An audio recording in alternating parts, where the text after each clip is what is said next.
Hello বন্ধুরা, good morning সবাইকে। সকাল সকাল একটা গুড নিউজ না ব্যাড নিউজ জানি না দিতে চললাম। আর এখন হচ্ছে সাপে সাপ খায়, তোমরা সবাই তো জানো। টেরা সাপে সাপ খায়।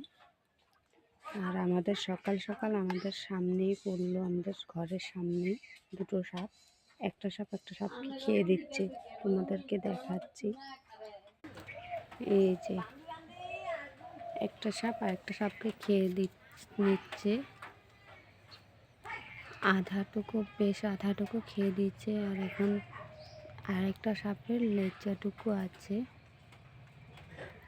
খেয়ে দিচ্ছে। তোমরা সবাই শেয়ার করো, কমেন্ট করো প্লিজ, বেশি বেশি করে শেয়ার করো।